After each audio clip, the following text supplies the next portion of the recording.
Hello students, আজকে আমি একটা গুরুত্বপূর্ণ টপিক আলোচনা করব, যেটা হচ্ছে আমাদের সিম্পল হারমোনিক মোশন।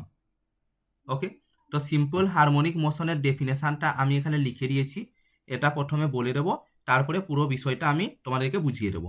তো সিম্পল হারমোনিক মোশনের ডেফিনেশনটা কি? Simple harmonic motion is a type of periodic motion where the restoring force is directly proportional to the displacement. তো সিম্পল হারমোনিক মোশন হলো এমন একটা পিরিয়ডিক মোশন যেখানে রেস্টোরিং ফোর্স কি হয়, proportional হয় ডিসপ্লেসমেন্টের সাথে, মানে রেস্টোরিং ফোর্স সরণের সাথে সমানুপাতিক হয়।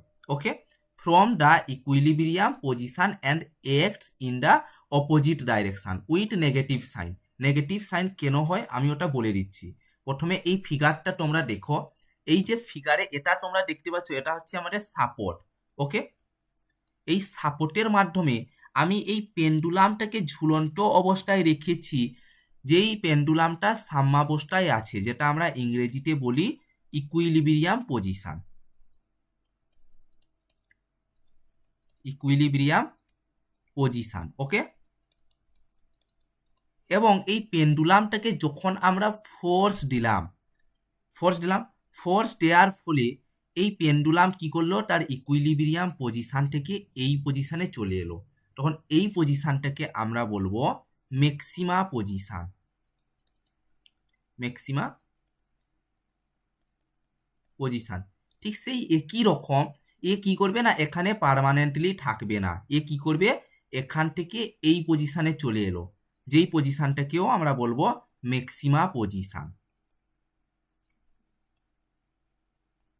এরপরে যে ঘটনাটা ঘটবে, এখান থেকে আবার এইখানে আসবে, আবার এখান থেকে এইরকম যাবে, যে মানে এদিক ওদিক একটা গতি কি হবে, ক্রিয়েট হবে, যেটাকে আমরা ইংরেজিতে বা সিম্পল হারমোনিক মোশনের ক্ষেত্রে বলে থাকি to and fro motion.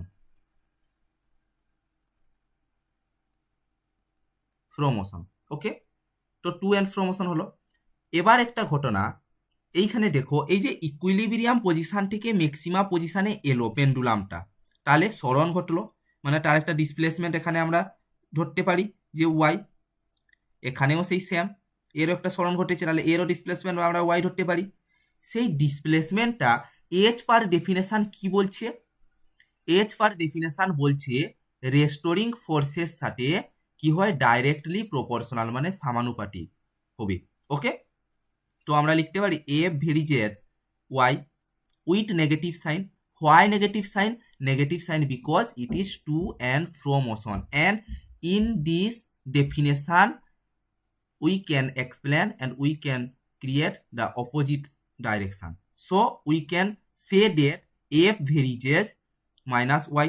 So এরপরে আমরা লিখতে পারি f equals to minus ky,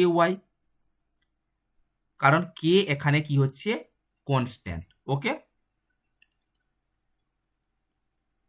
ওকে, তো তোমরা যদি নিউটনের সেকেন্ড ল যদি পড়ে থাকো, তাহলে তোমরা অবশ্যই জানো নিউটনের সেকেন্ড ল এর ইকুয়েশন হচ্ছে F equals to M A. Okay, তো এখানে আমি এবার লিখতে পারি এফ এর জায়গায় M A equals to minus K Y. এরপরে লিখতে পারি আমরা A equals to minus K by M into Y. Then আমরা লিখতে পারি A equals to minus omega square Y. এই ওমেগা আর এটা কি এখানে আমি বলে দিই, এই এটা হচ্ছে আমাদের এসিলারেশন, যাকে আমরা বাংলায় বলে থাকি ত্বরণ, আর ওমেগা হচ্ছে আমাদের অ্যাঙ্গুলার ভেলোসিটি।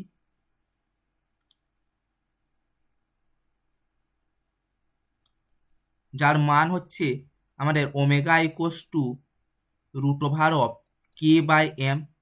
ওকে, তো আশা করি এই জিনিসটা তোমাদের ক্লিয়ার